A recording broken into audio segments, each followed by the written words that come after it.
Queridas irmãs, queridos irmãos, que a luz bendita do nosso Mestre Jesus atinja o nosso coração, a nossa mente, para que o nosso trabalho do dia de hoje saia em perfeita harmonia. Boa noite a todos. O nosso tema de hoje, que está no Evangelho segundo o Espiritismo, do capítulo 5, é um daqueles temas, uma daquelas mensagens deixadas pelo nosso querido Mestre Jesus, que nos toca muito profundamente a alma, o sentimento, porque nos leva a uma grande reflexão. Jesus nos disse, quando esteve entre nós, bem-aventurados os aflitos, pois que serão consolados. E essa mensagem é extremamente importante nos dias de hoje, em que vivemos essa calamidade mundial. Antes era apenas uma ameaça invisível, mas essa ameaça tornou-se perfeitamente real. Chegou até nós e mexeu com o nosso íntimo. Muitas dores, muitas aflições, muitos nós angustiados. E nós percebemos cada vez mais que o ser humano, nós da humanidade, cada vez mais, especialmente nós brasileiros, nós não estamos mais dormindo se não for com o uso de substâncias especiais. Aumentam cada vez mais nas farmácias a compra daquelas substâncias que nós chamamos de anti-aflitivas, no caso, antidepressivas. Então, a cada dia que passa, as aflições, os problemas de nós seres humanos aumenta, se avoluma cada vez mais. Mas Jesus nos dá sempre uma certeza de que tudo vai passar, tudo vai ser diferente no dia de amanhã. Bem-aventurados os aflitos, pois que serão consolados. Façamos primeiro algumas perguntas para que a gente faça uma longa reflexão. A primeira pergunta seria: Jesus disse, bem-aventurados os aflitos. E a primeira pergunta seria: todo aflito é bem-aventurado? Qual seria a nossa resposta? Para responder essa perguntinha, temos que fazer alguns conceitos, por exemplo. Qual seria o conceito bem simples para bem-aventurado? O que é, na verdade, uma pessoa chamada, um ser chamado de bem-aventurado? De uma forma simples, vamos dizer que aquela pessoa feliz, que goza de uma felicidade perfeita, uma pessoa abençoada, que ganhou as graças dos céus. O que seria uma pessoa aflita? O que é um aflito? Aflito é aquela pessoa ansiosa, apreensiva, preocupada, angustiada. Consequentemente, a aflição é um tormento, uma tribulação. É aquela sensação que nós vamos sentir como se algo não estivesse bem, não estivesse certo na nossa vida. Ou aquela sensação de que alguma coisa ruim possa acontecer. De posse desses três conceitos, façamos de novo a pergunta: todo aflito é bem-aventurado? A resposta, é claro, só pode ser não. O bem-aventurado, o aflito só será bem-aventurado se ele for realmente aquela pessoa que tire do sofrimento as boas lições que ele sempre traz para cada um de nós, que passa pelo instante de aflição. O aflito será bem-aventurado se ele realmente entender que o consolo que Jesus promete deve ser traduzido como sendo uma compensação que será dada para cada um de nós na vida futura. Entender que consolo é a compensação que Jesus vai nos dar um pouco adiante na nossa vida futura. A segunda pergunta seria: é possível estar feliz e aflito ao mesmo tempo? Notem que pergunta interessante. É possível estar feliz e aflito ao mesmo tempo?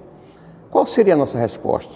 A maioria de nós, logicamente, vai dizer não, porque muitos de nós acham que somente o conhecimento da lei de causa e efeito seria suficiente para que durante o sofrimento a gente se ache feliz. Eu sei por que estou sofrendo.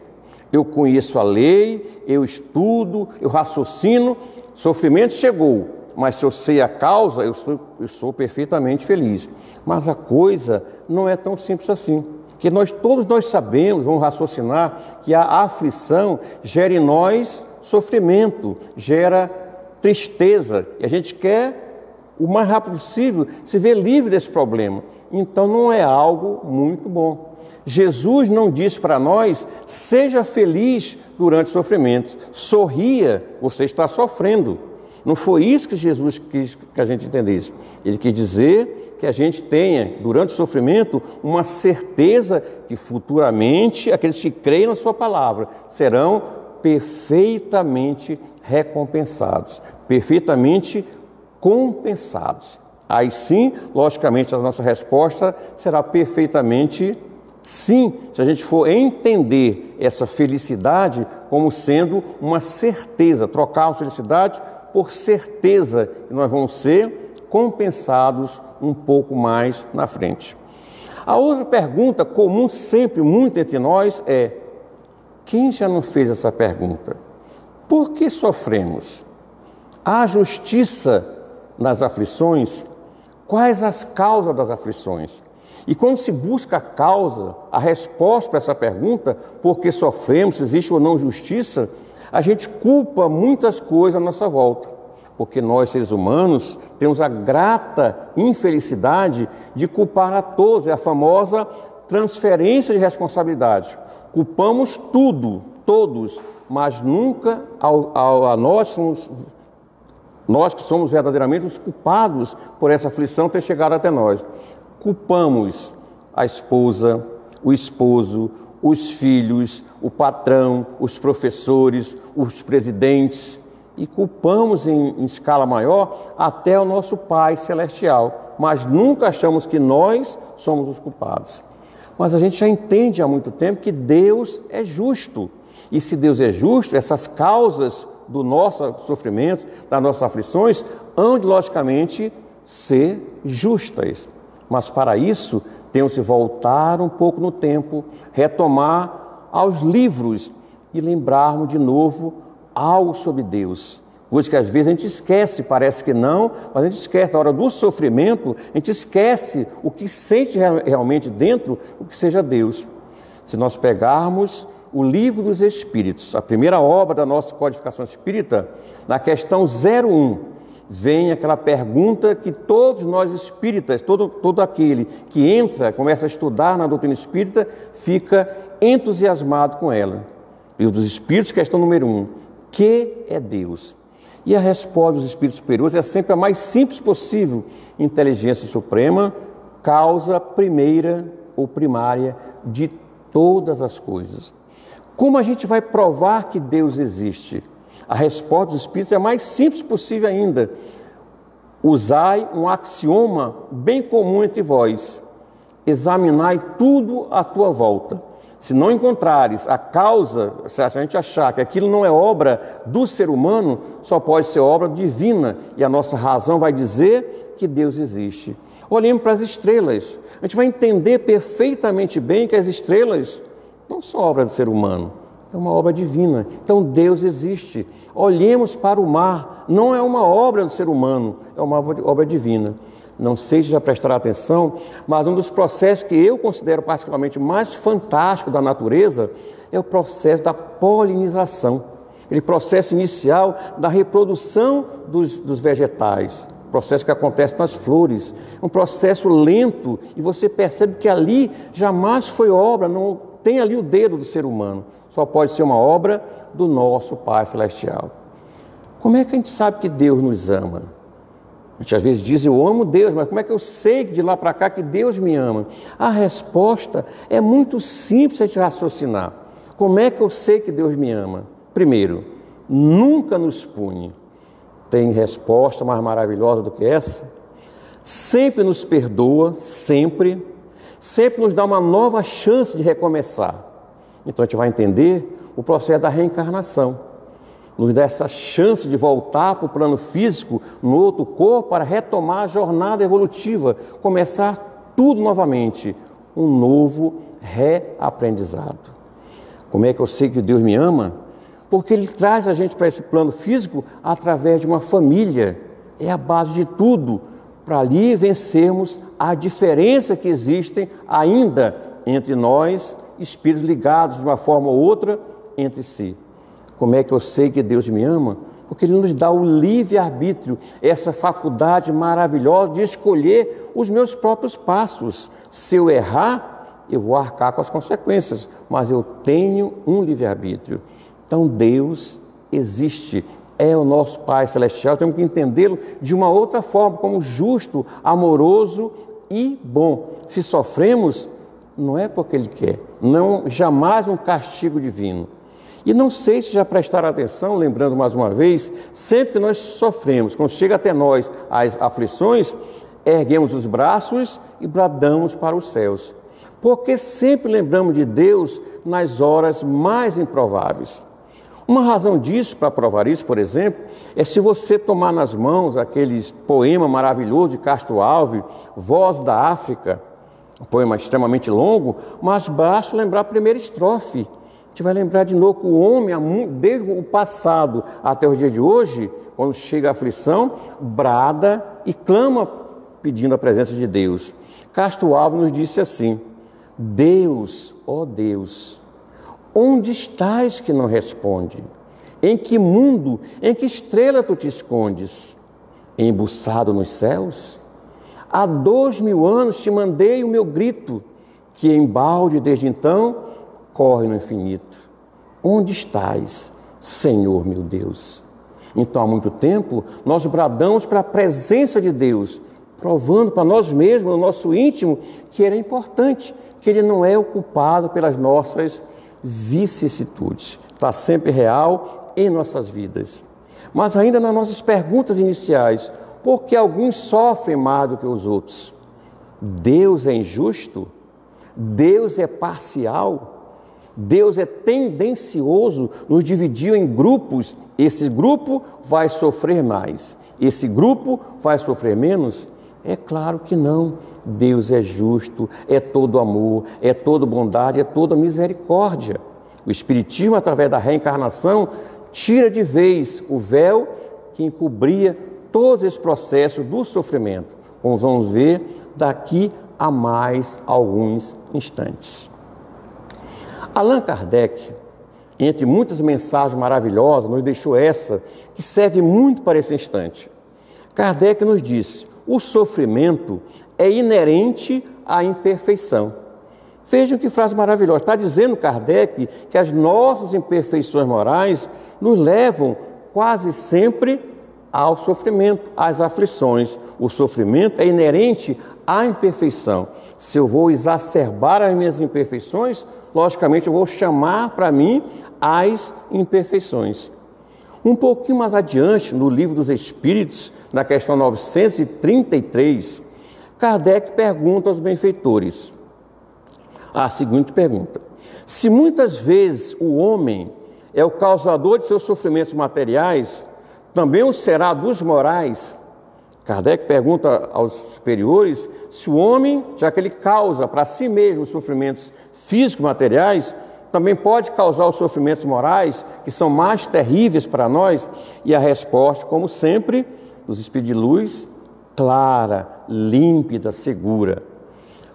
Mais ainda, porque os sofrimentos materiais são algumas vezes independentes da vontade. Quer dizer, chegam até nós, mas não depende da nossa vontade, mas chegam até nós. Mas o orgulho ferido, a ambição frustrada, a ansiedade da avareza, a inveja, o ciúme, todas as paixões, enfim, são tortura da alma. Ou seja, todas as nossas imperfeições podem nos levar ao sofrimento. É só prestarmos bem atenção nisso aí. Então voltamos de novo ao processo da aflição, esse tormento que nós estamos sujeitos a passar. Mas Deus, na sua eterna bondade e amor, sempre nos dá um caminho para que a gente se livre das aflições. E Ele é tão bondoso que não nos dá uma maneira, nos dá 3 maneiras bem nítidas da gente lidar com as aflições. A primeira maneira, você chama de maneira passiva negativa. O que seria uma maneira de lidar com a aflição passiva negativa? Quando a aflição chega até nós e nós não fazemos nada para fugir da aflição. É como se a gente quisesse lidar de uma forma bem agradável com o sofrimento. A gente se adapta, se acostuma com esse sofrimento.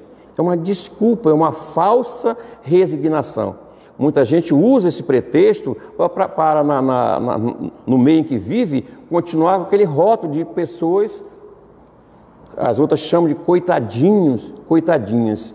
Sofrem, têm muitas aflições, mas nada fazem para sair, não dão nenhum passo, nenhuma atitude para sair daquela aflição. Então são passivos e a atitude é sempre negativa.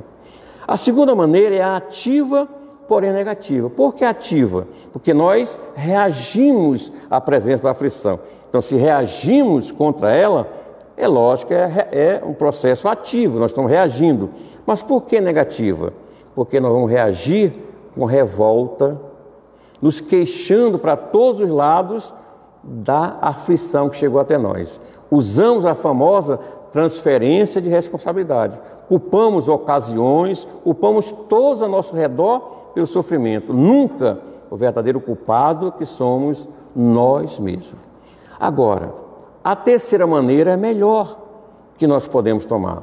É a ativa positiva. A aflição chega até nós, nós vamos reagir positivamente contra ela, com fé, com esperança, atitudes positivas para tentar sair daquele instante. E como temos atitudes para sair dela? Pegar nas mãos o Evangelho, começar a estudar a mensagem do Mestre Jesus para que a gente saia dessa situação. Nunca vamos esquecer que Jesus não nos deixa sozinhos, nunca, em nenhuma ocasião. Está sempre à nossa frente. Está sempre nos dizendo: abre o teu coração e me deixe entrar. Eu sou apenas irmão, eu só quero ajudar. O amor de nós dois pode o mundo mudar. Abre o teu coração e me deixe entrar. Quando a gente abre o coração e deixa Jesus entrar, sermos verdadeiros homens de bem, com atitudes positivas, nós vamos gradativamente tirando essa nossa aflição da vida, do nosso caminho. Porque sabemos que quando Jesus nos prometeu consolo, na verdade queria nos dizer compensação para a vida futura, que além existe sempre uma compensação, uma bem-aventurança a nos esperar. E a parte mais importante, especialmente para os dias de hoje, é entender que as nossas aflições, as nossas vicissitudes, as nossas dores, têm basicamente duas causas, basicamente duas origens. A gente aprende muito bem isso quando estuda a doutrina espírita, está no Evangelho segundo o Espiritismo. Justiça, as causas das aflições. A primeira causa são as causas atuais. O que é que seria uma causa atual de aflição? A aflição, a causa, foi gerada nessa encarnação, nessa existência. Nós mesmos, agora, hoje, fizemos algum processo para que depois venha a aflição tomar conta de nós. Por exemplo, o revés que a gente pode sofrer no campo financeiro. Você tinha todo o dinheiro ali à sua disposição, mas usou mal por diversos processos. No futuro, você fica sem aqueles bens, sem aquela fortuna e começa a sofrer por causa disso. Quem foi o culpado por isso? O culpado, nós mesmos. Não soubemos administrar a nossa fortuna. Podemos chamar também de processos, causas atuais, os nossos problemas afetivos. Quantas pessoas se acercam de nós querendo um afeto, um consolo, e nós, pelas nossas imperfeições, orgulho, egoísmo, vaidade, ciúme, inveja, afastamos, magoamos aquelas pessoas. Elas se sentem feridas e no futuro querem o revide. E você, de alguma forma, vai ser atingido pela raiva dessas pessoas, pelo sofrimento indireto dessas pessoas. Nós vamos sofrer. Então nós mesmos causamos esse sofrimento, essa aflição. Orgulho, ciúme, vaidade, todas as imperfeições nos trazem sempre sofrimento, aflição, nesta vida ainda. Mas um dos processos bem comuns nos dias de hoje é o temperamento. Se nós prestarmos bem atenção, o nosso temperamento mal direcionado nos causa muitos problemas nessa existência ainda. Aquela pessoa que tem pavio curto, aquelas pessoas que nem pavio tem, ou seja, qualquer problema já explode e agride as pessoas à sua volta. São aquelas pessoas que dizem: não levo o desaforo para casa, quando deveriam, na realidade, levar o desaforo às vezes. Precisamos sim levar às vezes para casa. Aquelas pessoas que dizem: dou um boi para não entrar numa briga, mas darei uma boiada para não sair dela, se assim for necessário. O que é que gera essa pessoa de temperamento difícil? Gera nas pessoas, primeiro, o medo.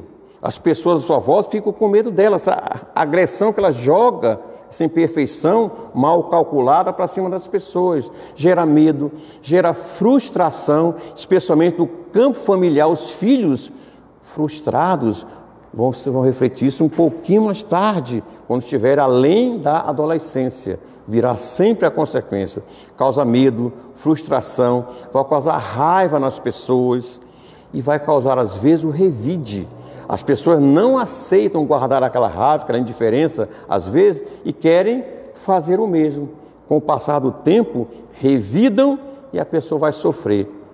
Quem é o culpado por esse revide? Ele mesmo, que usou mal o seu temperamento. O destino das pessoas temperamentais é sempre a solidão. Ficam isolados, completamente rechaçados da sociedade.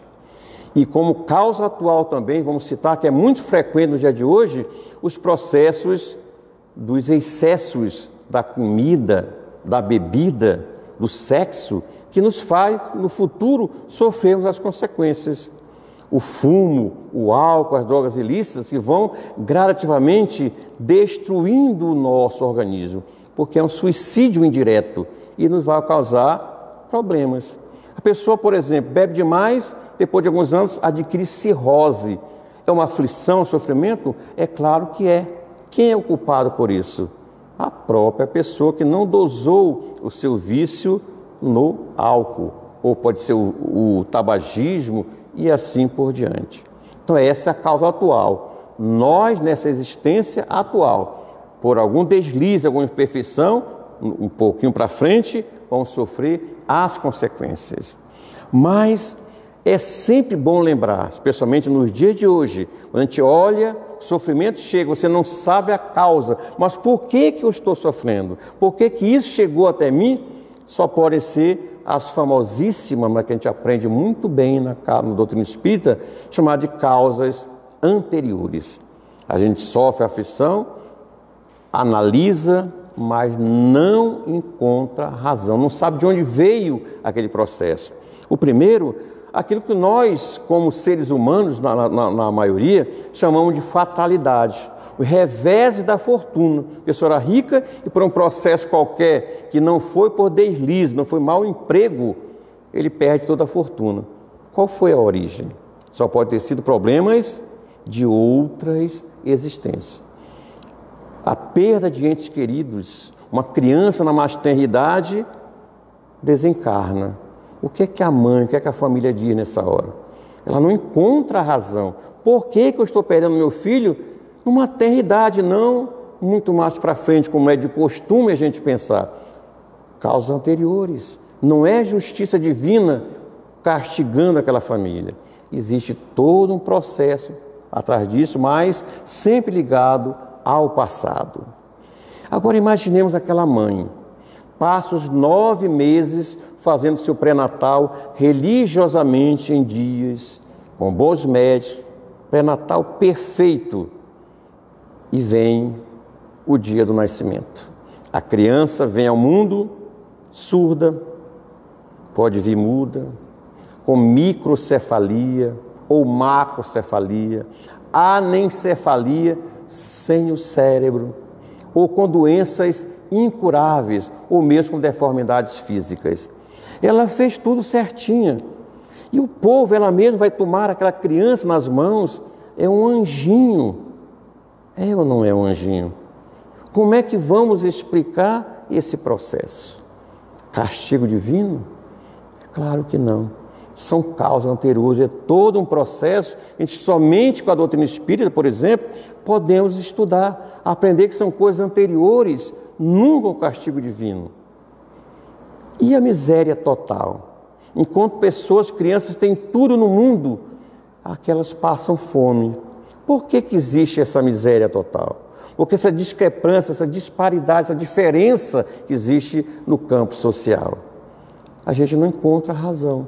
Então são causas anteriores. Mas não existe realmente uma razão para isso? Existe. Só pode existir uma razão. Na doutrina espírita, um dos princípios básicos, embora muita gente lá fora ainda não aceite, só pode ser a reencarnação a causa de tudo isso. Mas por que defender a reencarnação? Primeiro, a gente tem que entender que a gente não vem para esse plano uma vez só. Seria impossível, numa única existência, você adquirir tantos conhecimentos ou tratar de tantos processos ao mesmo tempo. Pensemos na criança que nasceu, por exemplo, com uma deformidade. Onde é que essa criança errou para ser punida por esse processo? Onde é que a família errou? Se a criança nasceu agora, nasceu ontem, onde foi que ela errou? Só pode ser algo que venha, remonte o passado. Então a gente vem mais de uma vez, tranquilamente, a este plano físico. A escola, temos que entender, a Terra, funciona como uma escola, como um hospital, ou até mesmo, às vezes, como uma prisão. A gente volta para resgatar, para refazer o que deixamos em aberto no passado.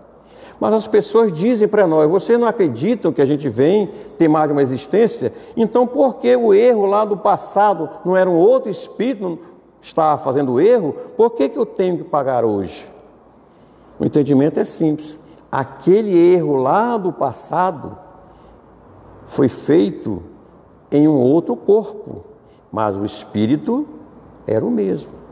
Agora ele renasceu em outro corpo para uma nova etapa, e agora vem o processo de resgate pelo planejamento que ele fez.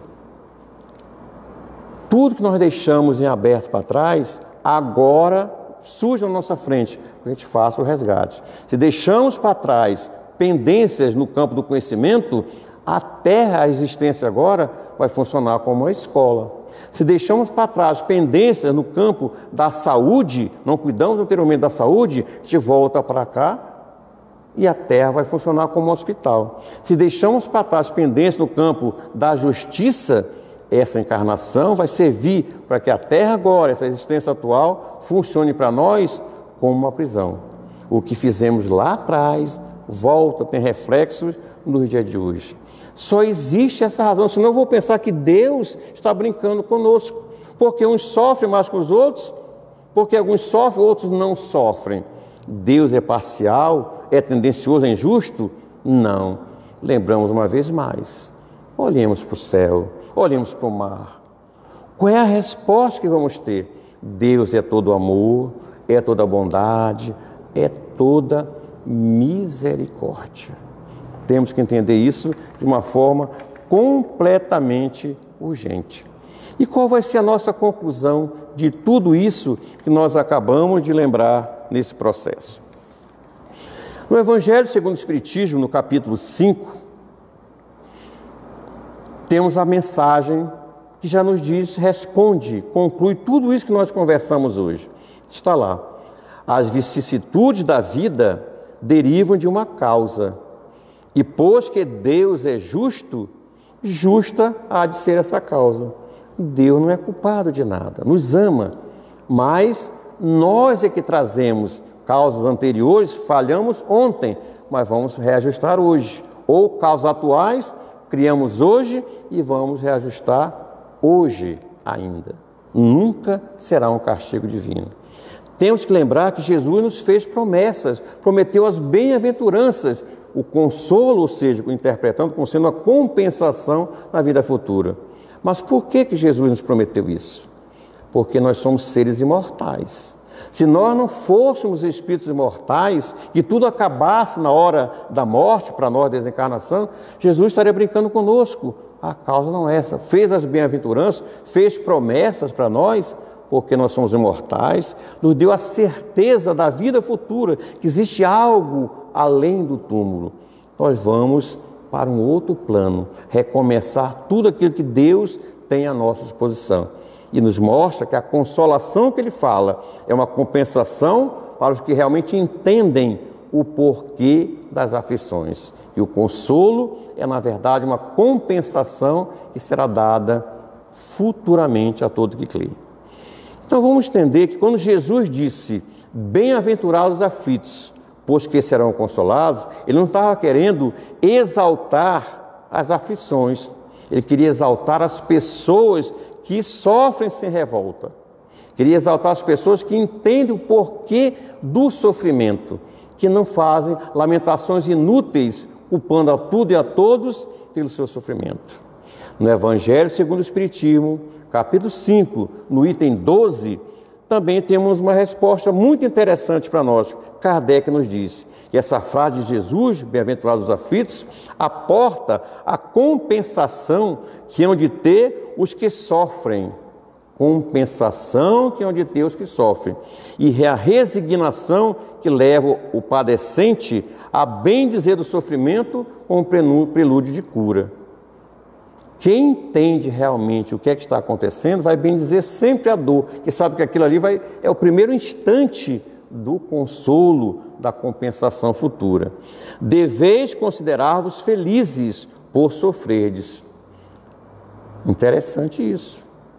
Deveis considerar-vos felizes por sofrer, visto que as dores deste mundo são o pagamento da dívida que as vossas passadas vidas vos fizeram contrair. Então, se eu sofro hoje é por causa das minhas dívidas passadas. Agora, veja o consolo que Kardec nos deixa, a confiança que Kardec nos deixa. Suportadas pacientemente na terra, estas dores os poupam séculos de sofrimento na vida futura. Então é como aquela pessoa, você deve ao banco X de dinheiro, mas se o banco te deixa que você pague uma parcela hoje, no futuro você vai dever menos.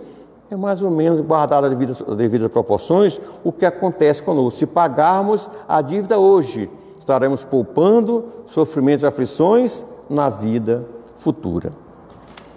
E para terminarmos esta nossa conversa,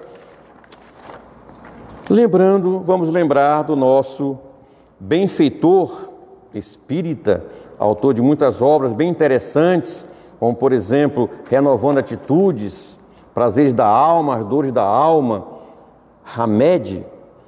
Ele nos deixa uma mensagem para refletirmos nessa nossa conversa de hoje.